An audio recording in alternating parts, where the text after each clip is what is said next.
Oh my goodness, we are live. What do I You do always with get the butterflies, right? Yeah, it's I don't crazy. know. I never know. So I have two beverages here, so I know what to do with my hands. I'll just continue to drink these. What is this? A pineapple and mango and a peach and cherry. Just double fisting it today, huh? Yeah.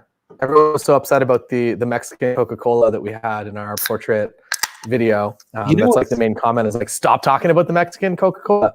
But we're trying to drive home the importance of it. I feel like if you don't say it at least 10 times, it's not going to sink in.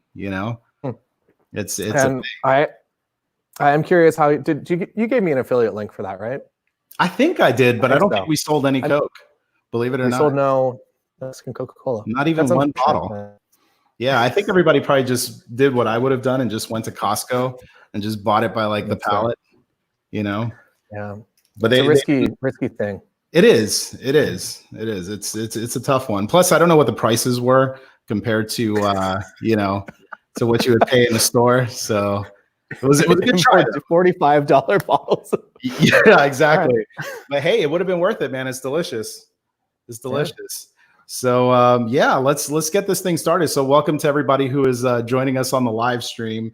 Obviously, Miguel Quiles here, and I am joined by Mr. The Taylor Jackson. So you get two.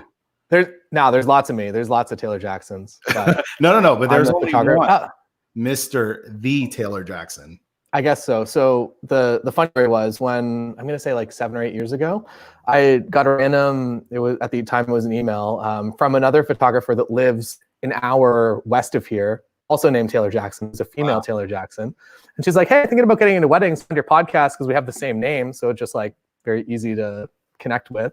And then I ended up moving to her city, and she moved to my city for school. So we did a city swap, and then we worked together a bunch. And it was funny because when your second shooter is also the same name, I don't know. But you said it was a lady, though, right? Yeah, she changed her name for SEO to Taylor Rhodes. So she's awesome. She's doing stuff and flying all around the world. But yeah, very, very funny. Wow, that's crazy. A male and a female Taylor Jackson on one team. That's like double trouble right there. It felt pretty narcissistic, but yeah. Well, it's all good. Cliff, I'm going to put this up on the screen here. So Cliff Lowry, how's it going? He says 2 for the price of 1. Yeah, it is. Oh, too funny. We got so everybody let us know in the chat where you're watching from. We've got Daniel from Austria. Denise Tunnel says, hey there, Miguel. Hey, Taylor. How's it going? Mr. Camera Junkie says, looks and sounds good. That was the goal. Yesterday, I did like a test live stream with like the worst lighting ever. And so, today we did a little better. I've got one of these Falcon Eyes LEDs that I'm about to test out for a video, and then just window light in the back. So you're a professional. You got comments on the screen. Yeah, I got a lot to learn about live streams, man. This is nice. I feel this is nice. That's what I'm saying. We got Lawrence from Johannesburg, South Africa. Rick Mentor, Cloudy Brooklyn, New York. Got George in Dallas. I feel like almost like a DJ or something. Not as good as a DJ as you, but you need the air horn button. That's all you need to DJ. That's what it is. I need to add that to the software. Yeah, that's all you need. And you don't have to hit it multiple times. It just does the multiple, like the there's press. Yeah, there's a specific sample. It's from an air horn sample that has become the air horn sample. And then you can also, I don't know, my buddy looked into it. He tested all the different air horn sounds, and he found the original air horn sound that everybody kind of like aspires to get. Really? And, so now he has that. Yeah. So I feel like it's like a sample from some Jamaican song some long time ago. And it's just like the sound that we all hear is that air horn, and he found it. So, dude, that's DJ Gareth Carr. Look at that, DJ Miguel in the mix with Mr. E. Taylor Jackson. Gotta love it. You need a voice shifter too, so just like the radio voice. I'm sure they have that. Let's see, Kenny Pringle. Oh man, 2 of my favorite photogs. Love your videos, guys. Thank you. Much appreciated. So I I want you guys to, we're going to be talking today specifically about how COVID-19 potentially is affecting photographers, and specifically in the portrait photography category. So Taylor specializes in weddings, and we're going to talk about how it impacts wedding photographers, but also, of course, how it's just going to impact us as a whole. So what I want to do is to ask you guys to leave your questions, leave your comments in the comment section. Make sure that you guys drop a like on this live stream as well if you're watching. I talked about this yesterday, but it seems like I have some haters that before I even went live, they thumbed the video down. It was great. I get 9. Every time I upload a video, I get 9 immediate dislikes. So it's somebody that's subscribed with a bell notification. Yeah. It's just like, whatever this is, I hate it. Yeah, it's like, dude, man, the video now, just posted up and it's 10 minutes. How did you thumb it down already? You know, it's crazy. Absolutely crazy. But so let me see. Let me just go back to the comments here. So let's actually just get started with the topic at hand. And we're going to start off first by talking about, actually, I'm going to let you kind of talk about the impact on wedding photography. How do you think that it's going to impact you in terms of your business, in terms of the way that you, you know, conduct your photography? Kind of talk to that. Yeah, so it's obviously nuts, but if you're watching this, you know the situation is just general insanity for all, pretty much anything in the events-based community. So I'm going to start with a positive or a potential positive, so and then I'll kind of get into everything else. So the positive is if you're watching this and you are about to get into wedding photography or you want to be a wedding photographer, is that this year is going to suck. So maybe that's the downside. But next year is going to be double the volume of weddings. So everything that was to happen this year, at least until like currently my September, so everything's pushed to next year or rescheduled after September as of right now. And I suspect that will kind of creep along a little bit as the year goes, that it'll probably be unlikely. Maybe I might shoot some weddings in October, maybe smaller weddings, maybe elopements. I'm not quite sure. But because everything is pushing to next year, it basically means that every other wedding photographer in your city is going to be already booked for something, whether it's a couple that just kind of moved from this year to next year, or if just because of the heightened demand that people are just going to be a lot more like very adamant to book as soon as they find out that you're available and they get along with you. So know that if you're trying to get into wedding photography, that 2021 is like kind of that once in a lifetime year, that this year is never going to happen again, because there's going to be so much work out there that it is just overwhelming. So that's the good news. The bad news is that, like for myself as somebody that had 50 plus weddings booked already this year, is that now I'm going to be doing probably 40 of those weddings next year, which means my income overall is just kind of in half now, which is difficult to get by with. The positive with weddings is that I'm still getting 1 or 2 inquiries a day, and I booked 2 weddings 2 days ago. So I'm still getting deposits, so I'm able to actually kind of continue with my business, but I can't really generate any work. So I'm kind of in this like weird holding pattern that I want to go out, I want to do style shoots, I want to put portfolio shoots together and continue to be in control of my portfolio so that my couples kind of are the one directing my future, but I just can't do anything right now. So that's kind of my mindset. It's technically, eventually it will be good. But it's kind of this like lull to just explosion 2021. And then 2022 is going to kind of come back the other way, where there's now going to be all these wedding photographers that are used to shooting like 40 weddings in a year that went from like 5 weddings to 40 weddings within 1 year. And now all of a sudden there's back to half the number of weddings. So it's going to get hyper competitive. So yeah, the good news and the positive mindset to be in, if you want to make a run at it, wedding photography, like 2021 is going to be the #1 year probably in any of our lifetimes to do that. So that's my thought. But yes, like everything is canceled. All the venues have pared back. Pretty much all their stuff, like everybody's running skeleton crews. A lot of the venues that we work at a lot are either restaurants or hotels, and they have laid off all of their staff with the exception of like 1 or 2 people in the wedding department. So it's definitely hard felt. I don't know how many of those, I'm assuming most of the ones, at least that I'm familiar with, that they are going to survive kind of this time period, but there's definitely a lot of venues that probably are not going to survive this time period. And they're going to go into business, which is going to add a whole other level of complexity to the situation that now your couples that were getting married somewhere don't even have a venue to get married at. So it's kind of a nuts time, man.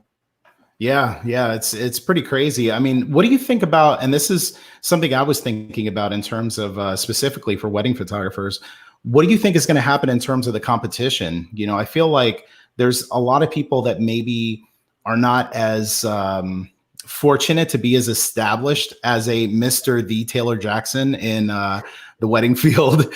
And so, or Mrs. Taylor Jackson in Vancouver. Yeah. So like, you know, there's going to be a lot of photographers out there that haven't had the opportunity to really get their footing in the business. And, you know, a month or 2 months or potentially longer of having to deal with this whole COVID-19 stuff could just be completely devastating. You know, for you, you still have a lot of weddings that are in the pipeline, but what about for those, you know, wedding photographers that are starting out? I imagine that they're going to have a hard go of it. Yeah, it's like the next probably 2 months, 3 months are going to be the hardest time. Like if you're trying to build your portfolio and to create work you actually want to sell in the future, it's going to be so hard. One, because you just can't call up people and be like, hey, can we just put together a shoot? I'd love to do something. What you can do, I think, is to put the plans in motion right now and to get everybody on board and to do all the pre-planning for it. Because once it becomes acceptable and that we're kind of allowed to at least in somewhat, even in the same room, like I can shoot on an 85. I don't care. Like you can be over there. Like we can figure it out. But for that kind of like people in a room restriction to kind of lift and for things to actually be safe again, is kind of, I guess, what I would be doing right now if I was kind of looking to get into the industry. That I would like, my big thing is always just like, whatever you want your portfolio to look like, don't wait for that to come to you. I'm on my wheels for at least like 3 years trying to like that. I don't know if it was an ego thing or whatever it was, but I was just like, oh, I don't work for free, or I don't pay people to go out and shoot. And then once I kind of flip that and I'm like, hey, if I just give you guys $50 to pay for your dinner, like you're my friends, can I just take portraits of you? And they're like, yeah, we don't really want to, but if you're paying us $50, sure. And then half the people would be like, no, don't pay us. You're already doing a thing. Right. But once I kind of flipped that is when I started converting a lot of my friends that I would have loved to have in my portfolio to people that were actually saying yes and that they weren't constantly rescheduling over and over again. So that was kind of a flip for me. And you can put all those plans in motion now and just kind of make a tentative time in like July or whatever it might be. But no, it's a bit of a holding pattern now, and then it's going to just absolutely go wild next year. Do you think that there's going to be any different, you know how every wedding season has its trends, right? Mm-hmm. Do you anticipate any trends that are going to come out from this craziness that we're going through right now? I think the general trend is going to be something we can probably speak to portrait and specifically commercial as well, that I feel like everything is going to just get smaller. Yeah. So rather than people having that 200-person wedding, they're now going to be a lot more focused on the fact that they just want to get married in front of their family and friends for like elopement style, I guess, wedding, and then have a ceremony or reception at another time, and to have parties still and like rent out that restaurant or whatever it might be. But for the ceremony, for the actual thing that they want to happen on a date, that they can make that a lot smaller, which is kind of cool too. Is I feel that's a thing that a lot of at least my couples get swept up on, this fact that like that they start planning a wedding and then it starts as like a 25-person wedding at a small restaurant and ends up being like a 300-person wedding, and it's just, it becomes stress, but it's because their parents want it, and now their parents are like funding it, and they're like, well, now we have to kind of like entertain some of these ideas. And I think that going into it, a lot of my couples kind of wanted their weddings, so this might kind of direct back towards that. But what that means is that elopement, like money-wise, at least for wedding photographers, if you're shooting an elopement on a Thursday or like a Tuesday afternoon or something, it's going to be, money is going to be less. So we're going to be making less to shoot, I guess, more volume overall, but we'll see how that kind of works out overall. I have no idea. I know that a lot of us are like, yeah, this is what you do to survive this time, but quite honestly, none of us have really any idea, and it changes every like 3 days. So I think it's going to be a lot of just throwing things up against the wall and just trying to figure out, you know, what's going to stick. I do think that there's going to be a lot of, you know, wedding photographers out there that are going to start branching out and doing other things, doing, you know, if they didn't do boudoir before, maybe they might, do stuff like that. Coming up with more creative ways to integrate photography into the packages that they offer to clients. So, I know a lot of wedding photographers actually that have gotten into shooting headshots as well, just to try to keep the lights on, going out and doing corporate headshots. And, so I think it's going to be kind of interesting for wedding photographers because, the people that are newer that didn't have a chance to get established are probably going to go get a full-time job somewhere else. And so that means less competition for you. The ones that are still there that are, able to kind of survive this are probably going to start getting really creative and, offering different packages, offering different services. And it's going to be a really interesting time for sure. Yeah. Going through the comments here. One thing I'll add is that recessions really do breed a lot of entrepreneurs. That people at this moment, like, screw you, you fired me, and I never want to work for anyone ever again. And true. A lot of people actually, at least that have mentioned it. I had a conversation like this. I run a Patreon page, and we were talking a little bit about this and the fact that like people getting fired or being let go, came back like 5 years ends up being the best thing that ever happened to them because it was Absolutely. like that sink or swim moment. They no longer had that like that safety net of working that office job. And then all of a sudden it's like, well, I got to figure this out.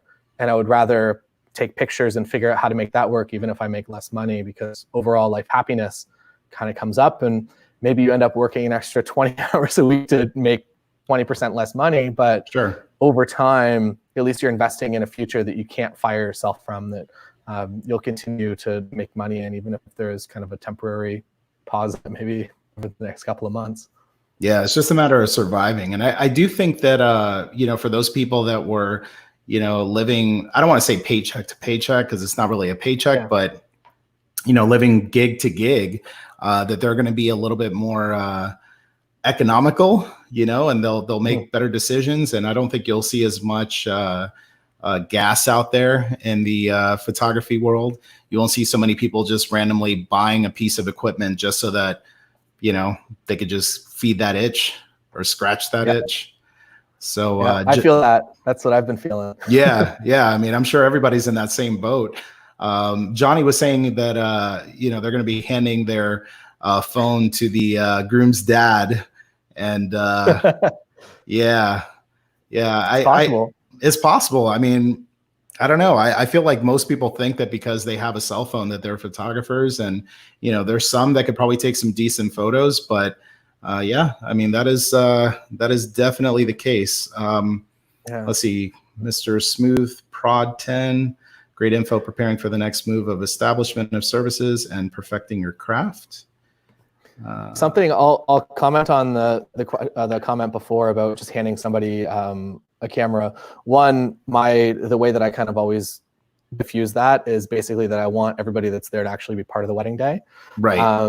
And like if it's the groom's dad, like I want them to be there. And that's usually also how I pitch for people to have like unplugged ceremonies, and for mom and dad to have the big iPod or the iPad with the case in the front row. So usually it's like, please enjoy the day and actually part of it. And for a lot of our parents, like that's something that needs to be said. It's like, no, like please actually be present for the day. And they're like, that makes sense. Okay. Yeah. But it's hard, man. You got to get that dopamine hit, I know. And like live streaming it. But, I mean, this whole time you were talking, I got my cell phone right here and I'm just like, I don't know why, but no, just kidding.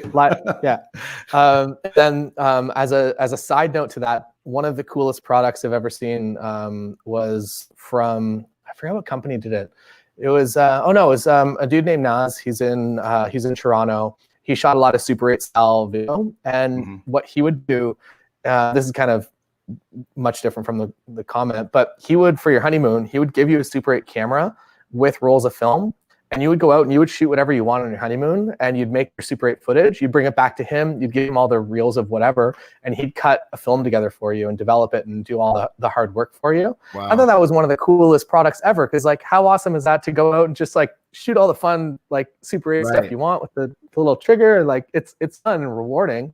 And to not, as somebody that does a lot of video production, to not have that step and to just have a final product set to whatever as almost a surprise, even if we're there. I thought that was the coolest thing. So I hope that somebody brings that back, or if you're Toronto based, maybe look up Nas. Sounds like that could be a new Taylor Jackson offering. Yeah, well, Canada does. There's nowhere to develop. I think there's one spot in Toronto now that does Super 8 film.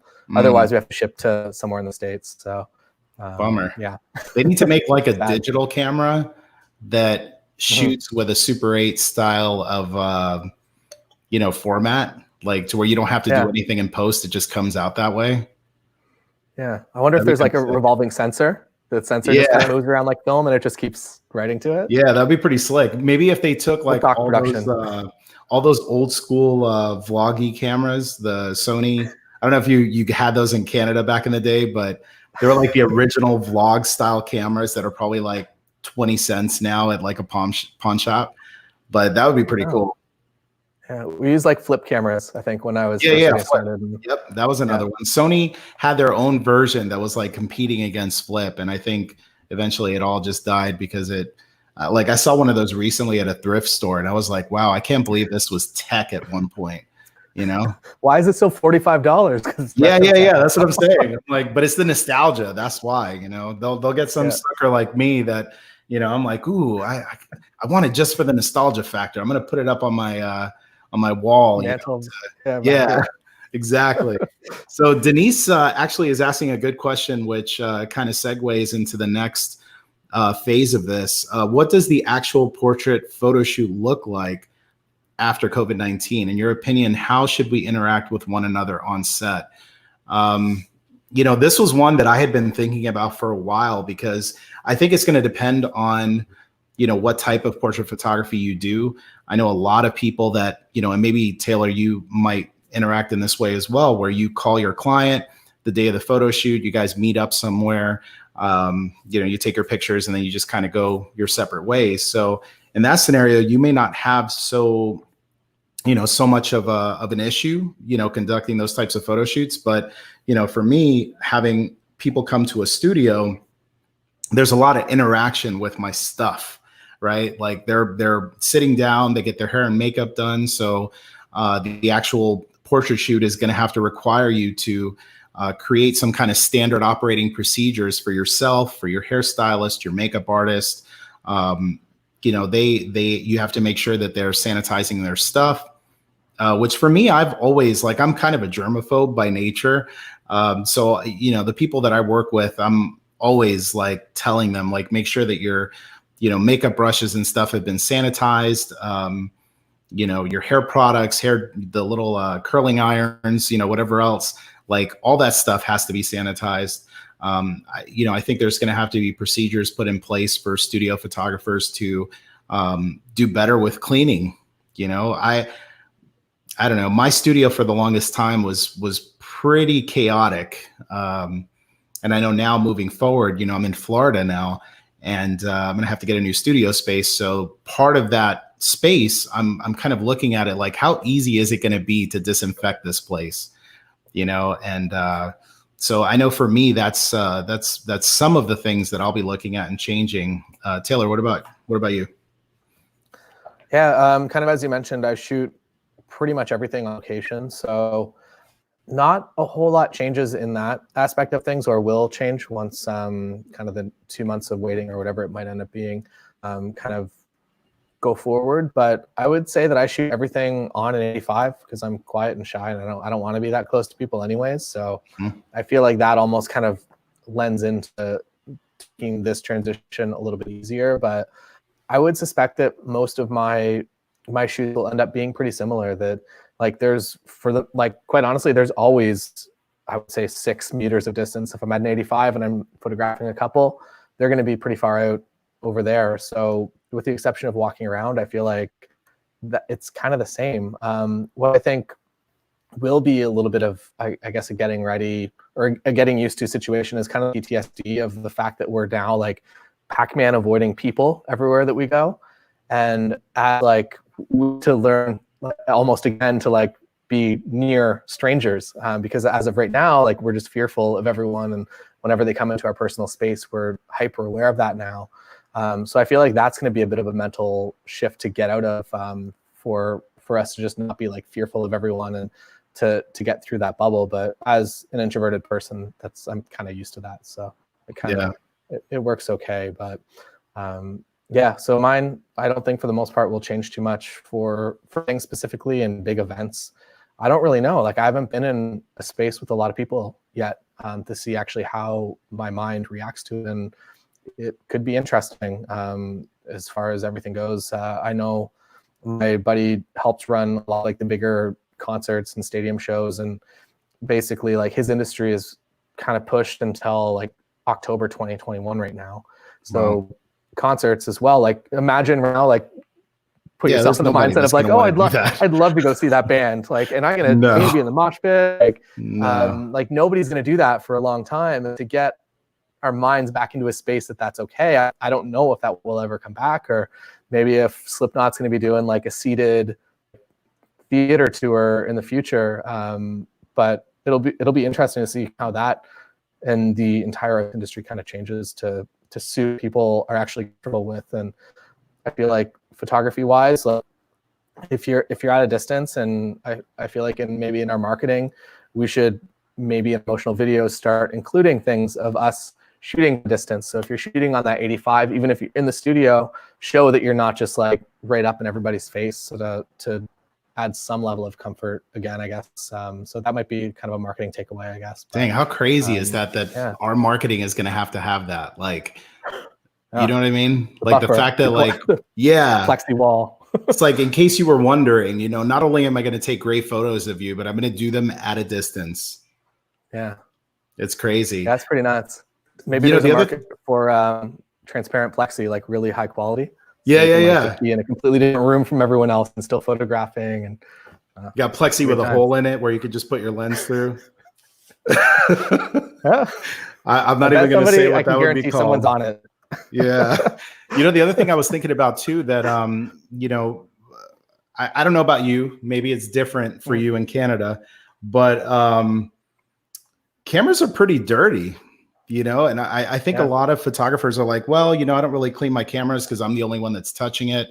But, you know, if you're out there touching other things that might have viruses and bacteria and crap on it, and then you're, you know, holding your camera and putting it up to your face. Yeah, it's like, and it's right up on your eye, which, you know, that's how the virus can enter your body, along with being able to go through your mouth and your nose. So, you know, I think that it's going to be kind of interesting as far as like portrait photographers, wedding photographers that are hopefully going to make more of an effort to actually clean their cameras.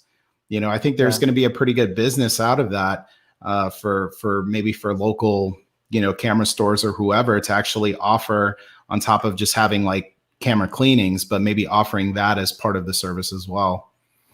Yeah, it'll be interesting to see if it, I feel like there's a stigma around photographers that shoot on live view. I wonder if that's going to kind of relieve some of that, so no one will call me out if I shoot on live view on a YouTube video. Yeah. Now it's going to be perfectly acceptable. It's like, no, man, I don't want germs on my face. You know, that's what it is. That's fair. It makes sense. So going through the comments here, Johnny says headshots are going to be big. With 22 million now unemployed, they will need to step up the thumbnail. I totally agree. Yeah. They've needed to do this. People in general have needed to do this for years and years. I think it's going to make it an easier sale or an easier pitch. But this has been my pitch from day one, you know, as a headshot photographer. That was it. You know, I would talk to young professionals and just working professionals at these different networking events. And that's what I would tell them. You know, they would tell me, oh yeah, I'm an attorney and I do this and I do that. And I'm like, oh, that's cool. And, you know, I'm just sitting there sipping my coffee while they're telling me what they do. And I'm like, oh, you're on LinkedIn? Oh yeah, I'm on LinkedIn. Oh, that's cool. What's your LinkedIn? And while they're, you know, talking to me, I pull them up. Oh, I'm going to send you a request. And really, I'm just pulling up their LinkedIn so I can see if they got a good profile picture or not, you know, and then I'll see they have like that gray thumbnail where it's like the silhouette outline of a person. I'm like, you know, you look a lot better in person than you do on LinkedIn, you know, and it's like such an easy conversation for me. I didn't need that COVID-19 situation to like ease into it. But now if you pair that with the reality that the workforce is going to be really, really competitive, you know, headshots are going to be a pretty pretty big deal. Let's see. Photo Me Ike is in the room. Let's see. Peru was asking Lysol versus Clorox. Both. I don't know. I say use as much as stockpile possible. of Lysol, so yeah, you're lucky, dude. We can't find any of that here in Florida. You can get the wipes every so often, but that's about it. Yeah, it was easy for a little while. Like, I feel like, so for those that don't know, I'm in Canada, but basically anything that happens in the States, we borrow all of that, like, worry and all, like, internalize that. So if there's some sort of weird toilet paper shortage going on in Florida, like, for whatever reason, that just comes up here. Like, that's what our new normal is. And yeah, it was very strange for a little while, but I think for the most part, like, everything's kind of back to normal. We've at least put some sort of, like, limit on, like, you can't buy 150 cases of toilet paper if you come into the store. Like, you can take your one or like two, right, if you can prove that you have more family members that you need to take care of. So from, like, a manufacturing and from an industry standpoint, it seems like at least grocery stores have stabilized, but obviously there's a lot more arms to get back to normal. But yeah, totally 100%. Dude, Sweden's crazy. Yeah, sorry, I don't know. I'm jumping ahead on the comments here. So I saw that. I got a Sweden story. I'll try to summarize this as best as possible. So Lindsay's brother lived in Canada, went to teachers college, got an awesome job in Sweden. And Lindsay and I went out to visit him, and we're kind of like on the fence. This was back in, would have been early March. So it was known that this was going to be a thing, but the borders hadn't closed. There was nothing of that level of emergency yet. So we're like, oh, we'll go visit Ryan in Stockholm. So we land in Stockholm, and the next day is when, or we basically wake up to the news of the border being closed, the U.S. border, and we're like, well, if the States is doing that, Canada is going to follow in like 2 days, and sure enough, we did. So we were supposed to go up to do an awesome workshop with Way Up North in Sweden at the Ice Hotel. And we basically landed in Stockholm, spent like 16 hours there, and then booked another flight home and came back. So, but by following like what's happening in Sweden, it's like, it's so different from what's happening here in the response that everything is just kind of open for business. And yeah, it's, I don't know, it'll be interesting to see how it all comes together, but it seems like we're kind of both along this trajectory somehow, even though our lives have been a lot more impacted than everyone in Sweden. Obviously, everyone's being more careful, but yeah, it's like very strange, just kind of that life was just as normal and kind of remained normal there. So, yeah. No, I think I've even seen that here in the States. You know, there are certain states that really haven't changed much at all. You know, even though they have cases in their state. So I don't know. It's pretty crazy. Photo Me Ike just left a comment. Shout out to Canada. Absolutely every experience I've had with a Canadian or Canada in general has been so pleasant. If it was on Yelp, it would have 5 stars. Yo, that would be a great idea for if you want to make a product. This would be a good thing. That is hilarious. Just rate countries and as travel destinations. Like if you've met a bunch of people from a place, like that would be nice. That as a once this for Canadians, sure. Yeah, well, like other countries too. It's like if people are just being unreasonably nice in this country, it's like I should just go and just kind of see what's up. And I feel like we should kind of mesh at least like levels of excitement about life and meeting other people. And if you can find a country that can do that, and there's a Yelp review for it, I don't know. You imagine the Yelp reviews? I come up with a lot of ideas. Dude, the Yelp reviews for New York would be horrid. Yeah, it's either 5 stars or 1 stars. I feel. Yeah. There's no in between stars at all. It's not going to happen. So here's the next question here. You know, will portrait photography demand surge or plummet? This was one that I was really on like both sides of the fence with this, because on the one hand, I do think that the need for portrait photography is probably still going to be there, and it's going to be kind of important for portrait photographers to kind of do their part, you know, in marketing the importance of having a good picture taken, whether it's, for professional use, pictures of family. I don't know, it's kind of this weird thing that I think a lot of people have really just relied a lot on taking pictures with their phones. And, those pictures sometimes get lost. And I'm sure with all of the people that have gotten sick and people that have passed away, and just that thought of like, oh man, I had pictures of them from like 10 or 15 years ago and my phone broke and I lost it, or I dropped it in the water and now those pictures are gone. I do think that there's still going to be a need for portraits to be taken. But, at the same time, I also think that there's a lot less work out there. And I think that people aren't going to be making as much money, even once things do open back up, that they're not going to be willing to spend money on things like that. And they're probably going to be willing to roll the dice, and just keep taking pictures with their phones. So I don't know, on the commercial side of things, maybe that might be a bright point, because I do think that, companies are going to take advantage of the fact that, a lot of businesses are probably going to go under. A lot of companies that have been established for a very long time are probably never going to reopen. They may not say that right now, but I do think there's going to be a lot of big companies that once this whole thing is done and they say, hey, everybody, we could reopen, they're going to be like, ooh, by the way, yeah, I don't think we're going to reopen. We're good. I'm going to head out, So what do you think? It's going to be, I don't think anyone can really predict what's going to happen. I feel that's like all kind of like the media that I've seen is all like, oh, this is what's going to happen. This is what's going to happen. Here's a trajectory. If this happens, and I feel like none of us are going to know until we're actually kind of like back in the space. I would say as a photographer, as specifically a wedding photographer, like that is definitely going to change the landscape of everything. It's going to change the venue landscape, which means there's going to be more opportunities to partner with new venues that are opening up, or new owners that have purchased other venues. So there's definitely going to be some opportunities in the space. For specifically, maybe one not so awesome point to bring up is that a lot of people probably over this time are now on YouTube looking for photography tutorials. And if it's somebody that's passionate about good photography, there's a pretty good chance that that passion kind of comes from wanting to be a photographer. And now there's a pretty good chance that they're going to have that time to kind of amplify their skills and to watch all your lighting videos and your off-camera flash videos and figure out how to build their own portraits. So I feel like a little bit of the work is going to just never come.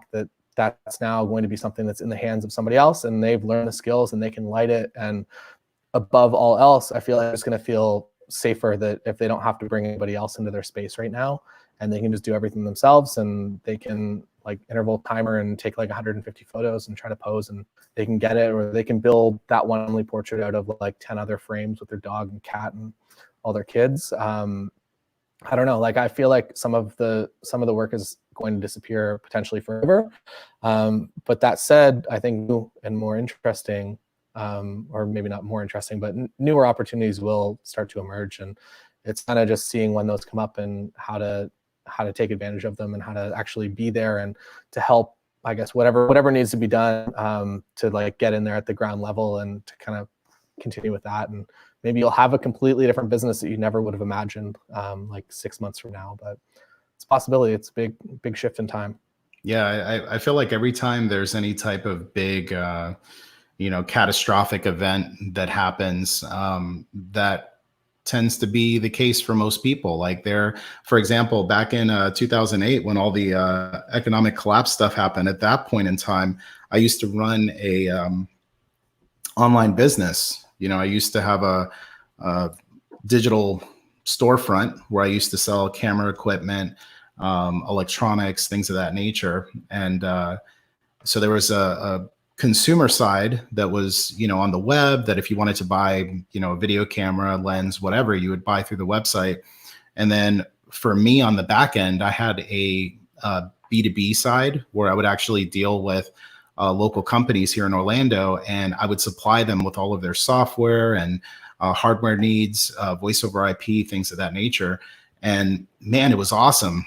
you know, because I'd sit at home, I'm in my boxers, you know, on the computer processing orders. You know, I'd wake up and it's like company would be like, hey, we need 50 laptops for this project. And I'm like, no problem. And I'd order the laptops and drop ship it. And it was like the most beautiful thing.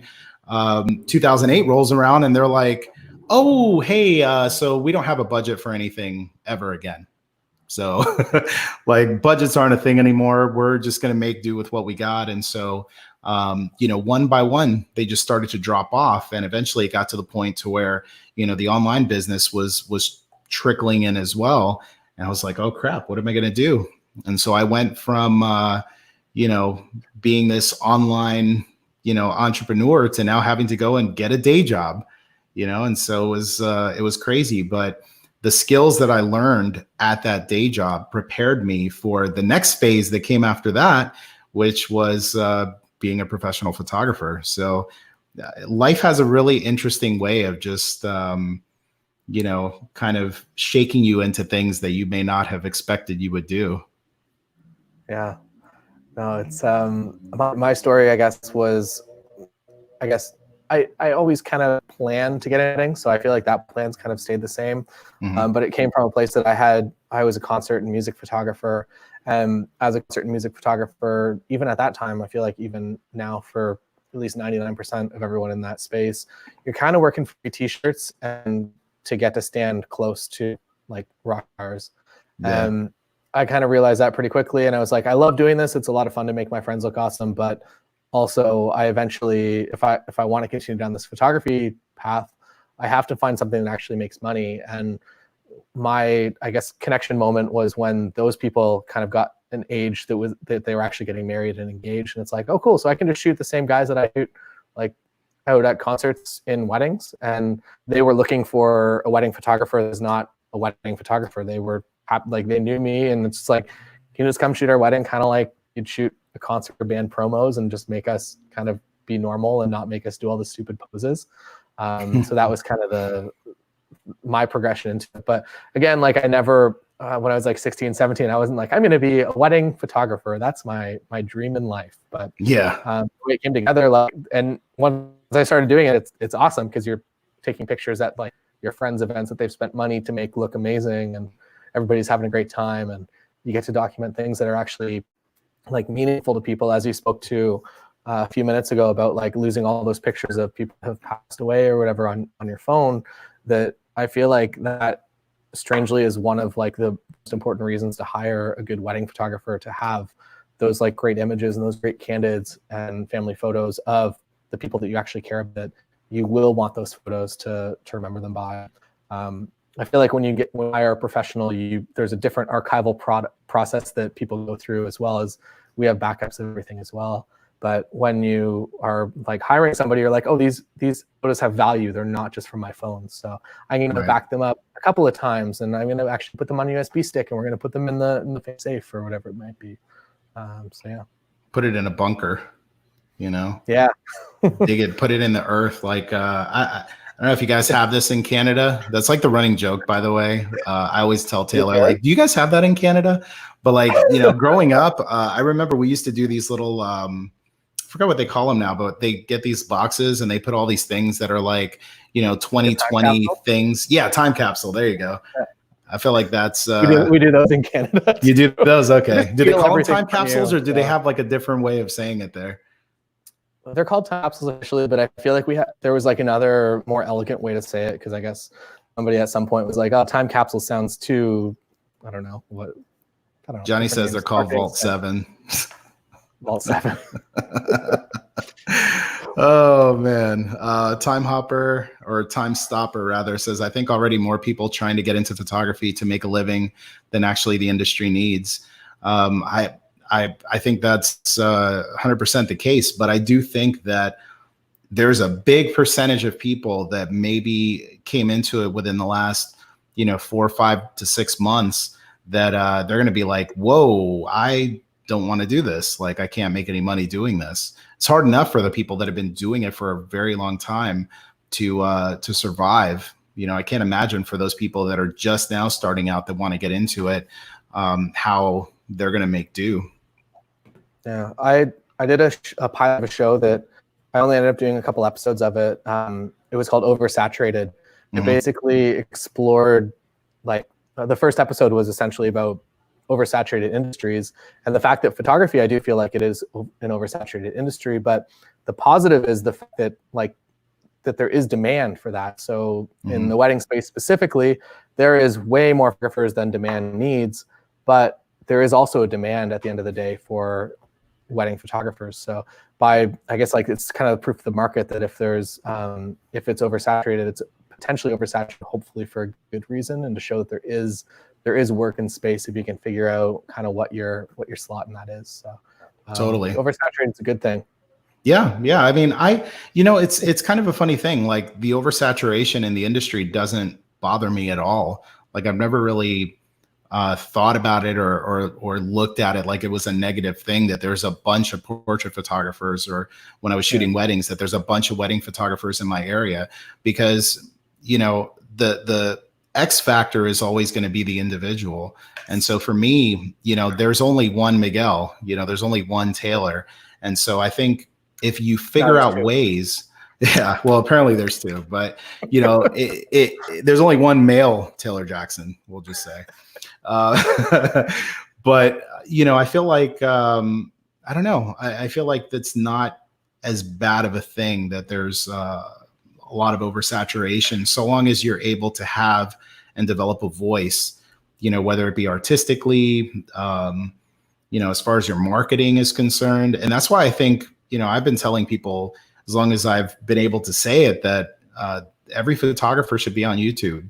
Now is like a great opportunity to start up a YouTube channel and to start showing your personality and all the stuff that we've been talking about in terms of, the changes that are going to have to be made. How great would it be if you could film, little short clips of you doing all of the things and then putting it online. And then, when you do your marketing and somebody Google searches your name and these videos pop up and they say, oh, I want to see how this person works, and then of course all the videos are all highly curated, and you're standing 50 feet away with a long lens.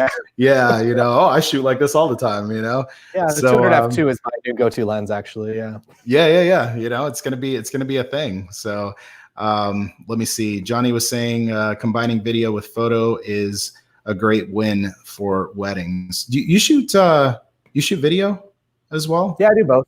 I do both? I claim to be, I do believe this to be true.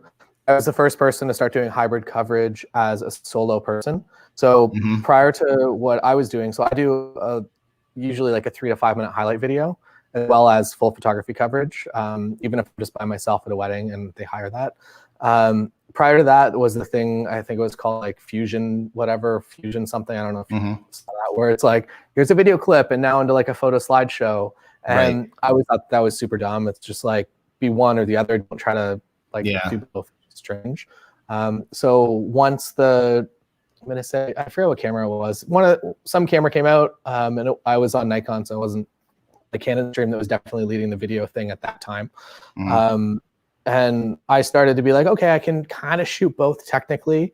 And the videos at the beginning were very difficult to make because the time to switch between photo and video was a couple of seconds. So I couldn't do something I do now where I take a bunch of photos of the couple walking towards me down the aisle and then switch to video and then continue with video coverage and use both. But at the time, like, I was kind of doing the best I could. And now I would say that it's the best decision I made for my business was to just do both and to be in full control of the thing. And I noticed that this has really kind of ported over to commercial as well, that anytime I'm being hired for a commercial job, I'm now being hired for commercial video and photo. And if we're setting something up, like if I'm working for the university here or whatever it might be, if we're putting something together for a photo shoot, like, we're also going to use that for video. And if we're not going to use it specifically for something, we're going to just have that B-roll for something in the future because we're shooting it for photography. So if you're interested in learning video, 100% just do it, and do it by just doing small stories like in your house or cooking dinner or whatever, and just figure out how to at least edit a good story together and how to add music and do the technical, so that once everything kind of starts to open up a little bit again, that you're able to start creating as one person, because it was one of the biggest that I probably did for my career. Yeah, Daniel agrees. He says started his business a year ago, and the combo of video and photography works great. I totally agree. I think now with the advent of all these newer cameras that are coming out these days that, even like, for example, on the Sony side of things, they have the A6100 now that, shoots 4K, and so you've got all these like kind of consumer level cameras that now take really good quality stills and that take, video that's in like super high resolution formats. So it's not like it was back in like 2008, for example, when I had my electronics business. Back then, the camera that I used to sell like crazy was the Canon HV30. And it was a little, camcorder looking thing. And, it had mini DV tapes that it would record to. And so if you wanted to take that digital video from the camera to your computer, you had to have just more knowledge than what the average person could have, and nowadays it's like, man, we have these cameras that take amazing quality video. We have that depth of field that back then you used to have to buy adapters, for those cameras to be able to give you that capability. Did you shoot video back then? Like in like late 2000s? I would have been, I'm going to say I did my first promo video in 2008, I think. 2008. And one of my good friends was working for a TV company here. And he borrowed, I forgot, it was one of like the Sony EXs, whatever was relevant or like the top of the line in like 2008, maybe early 2009. And yeah, as you said, like he needed an adapter to put his Canon lens on it. And the camera it was like this big, and I had to stand like a football field away in order to get like what we could just get now with like a 35 and like shooting it at f2. I remember, I don't know if the one that he had was by Letus or not, but that's the one that I had was this. It was like a Letus adapter that was pretty expensive. And that's literally all it would do was just take Canon lenses and allow you to mount it onto a home camcorder. But the looks that you would get looked amazing, and you had to go through all this hassle to get it onto your computer. But people would do it. They'd spend the money, and you just make it work. 5D came out. It was 5D2 that came out that did video, and it's like, at least in the wedding video space, it just like that was the thing that if you purchased one of those cameras and you could shoot shallow depth of field on video and do a same day edit, you would be hired. You could do 150 weddings a year. Yep. If you could maintain that, not crazy. Yeah. And then you show up to these weddings. Could you imagine if YouTube and like the whole like social media thing was a big thing back then, and they actually had clips of people walking around with these like Franken cameras, like how we do now. But we have, it's like, oh my gosh, that would be crazy. But it kind of takes us here into this final talking point, which is making money in photography this year. Obviously, the way that we made money in photography back in like January of this year might be a little bit different, in like May or June of this year. So, for Taylor Jackson Media Incorporated, what ways are you looking at, continuing to kind of fix that situation where you had all of these weddings that are now, 2021 weddings instead of 2020? What are some creative things that you're doing on your side of things that you think maybe other photographers could use to make some money? Yeah. Besides selling your body. Yeah, I went to you. No, take me. So the thing, I guess, that I haven't even made a video about this. I was going to my Patreon, and then I haven't done that yet. So if you're watching this, this is the full price of admission to this free live stream. That's what I like. So what I accidentally discovered a couple of days ago on my Instagram, I was like, it'd be funny. My buddy owns a shop called Taco Farm over here, and I'm like, I feel like he's just so stressed. He has, I'm going to say, like 4 different restaurants, and like photographers are kind of like, this is a very challenging time. Restaurant owners very much like, just like, what do we even do? So he's doing takeout at Taco Farm now. I was like, it'd be nice to make him like a little video, create a little bit of kind of like buzz. So for my Instagram, I basically made like a 45-second, like, hey, here's me getting delivery, plating it to look all fancy like you would see it in a restaurant, and make it look entertaining. So it's basically, I start on a Zoom call and I'm just like kind of upset. And then I get my tacos, and then at the end of it, I'm on a Zoom call, but with a digital background, and it's just like I'm in Mexico all of a sudden. I had a great time. Lindsay came up with a concept, and I was like, yeah, that sounds great. I'm going to make that. That sounds like a good way to spend like 2 hours doing this video. So I did that. I posted it. Like one, they obviously reshared it and did all kinds of things with it. But two, I'm going to say it's probably up to like 6 or 7 inquiries from other restaurants now in our local area, and then one in Vaughan, which is like an hour away, to come and make them a video. So do takeout and do something like, basically they're like, how do we also have a video? I'm like, I can't just kind of do the same concept. Right, right. But there's companies that are out there that are willing to pay me money, as well as I'm doing kind of like a 50-50 kind of gift card thing. I'm like, I'll take some money, but you guys, like, you're not in a good space right now. Right. So I'm taking a little bit of money and then also a little bit of just kind of product and making a deal kind of that way. And like businesses, restaurants specifically, they need takeout. They need ways to promote their takeout because it's not a thing that they've ever do before. And I kind of stumbled on that accidentally, and now it's like, oh no, that completely makes sense. So if you have a portfolio of like food stuff, and you can just start reaching out to people even over Instagram or Twitter, which I feel like is an easier way usually to reach out to companies. If you can just start reaching out to people and like, hey, here's like a one page style like site on your blog, or maybe a hidden page on your website or whatever, you can be like, hey, here's what I can do. Here's like 3 different packages that I can do for you. One is video, one is photography, one is like photography, and I'm also going to curate your social media for the month, so you don't have to worry about that. If you can come up with packages for things that people actually kind of need and want now, I feel like there are some opportunities there, and it's just all seeing currently what businesses need to do to be successful and figuring out how you can kind of place yourself in the middle of that, whether that's photography or video, and help them make money in this time that is really, really challenging. So yeah, more to come on that over the next little bit, but it's it'll be fun to plate some takeout food and make it look all fancy. Yeah, totally. You know, I think just as it's always been, it's all about attention for businesses, and they're all trying to figure out ways to attract attention from consumers in their area for whatever products or services it is that they provide to people. And for us as photographers and videographers, we are creators. We're the ones that come up with all of these assets that they can use to market themselves. And so I do think that's going to be the way forward. I think that people who maybe might have been a little bit more hard-headed, I guess, about, no, I'm a photographer, I don't do the video stuff, I don't have time for that, I don't have the equipment for that. I think the ones that are going to be successful are going to be the ones that become those hybrid type of individuals that get good at shooting, or that build a team of people around them, of people that are good at editing video or shooting video. You might have like a 1-2 team that may not have your same name like Taylor did, but might have another person that they can count on. Like for me, for example, when it came to doing video projects, which I do quite a few, Chewy is my video guy.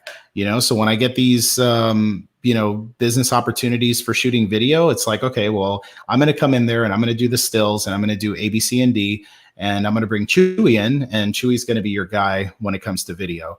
And so we kind of operate as that like 1-2 punch, for businesses. And so, I do think that the outlook for making money in photography is going to be there, so long as you're willing to pivot, and so long as you're willing to be open to it. I've unfortunately talked to a lot of photographers that are very hard-headed, and they're like, no, I mean, I just want to make money doing what I do, or what I've been doing for the last 10, 20, 30, 40 years. And, it's never been like that. But I think now life is really making it obvious that you can't continue with the status quo if the status quo has been that you haven't updated your skills, that you are hesitant or reluctant to get into video, if that's your thing. So I don't know. I think this is going to be a big wake up call for them, if it hasn't already been that. Yeah, and I guess maybe one kind of ending point that at least I've run my business from is essentially that now more than ever before, I almost want to be an acting marketing director for companies. So if somebody sends me an inbox and they're like, hey, we'd love some, like, whether it's a video or whether it's photography for something, I want to kind of become like, what would their marketing director, even if they don't have one, if they're a small company, what would they want to be creating? What would really help them? And if I can kind of spec that out and I can help them along at a core level, one, I get to kind of control the work that we actually end up doing, which is great because you get to do the things you actually want to do. But also you kind of almost make yourself a part of their team, and you become a little bit harder to let go, and you become that person that they always look to when it comes to actually marketing advice. So if you have this time, if you're passionate about marketing and you're passionate about business, like I spent, I'm going to say 10 years of my life just absorbing every single audiobook that I could potentially ever listen to on business and marketing and entrepreneurship. And I kind of funnel all of that back in different packages for companies to kind of stay on board with them and to stay in their good graces and to know that I'm somebody that can very much help out. You're getting so fancy with the live stream here. Yeah, you like that? I'm like, I'm gonna have to do that now. I'm gonna have to put your website up. Hopefully, this is your website and not the other. Oh, this is mine. Yes, okay, yes. good, because I see the style. It looks very much like you, but I don't know. You know, if you were hanging out with this other photographer quite a bit, maybe she took your style. You know, but this is Taylor Jackson's website. Really awesome wedding photographer. Really awesome individual in general. So. Obviously, you can go to taylorjacksonweddings.com to be able to see his work, and also he has a YouTube channel, which it's okay, right? It's pretty it's average, yeah. It's average, like it's pretty okay. But ton of videos. I got to say that your upload schedule is up there. I mean, look at this. 7 hours ago, a day ago. 2, 3, 4, 5. I mean, think I've been daily for the last 2 months. It's absurd. How can you have so much stuff to make videos about? So here's what you don't see is that I didn't release anything. I released one thing, I think, in January. I released a huge 3-hour landscape photography course that includes raw files in January. And that's all I did because we were out filming content. And we knew I'm kind of doing this show called Around the World with Taylor Jackson with Nikon.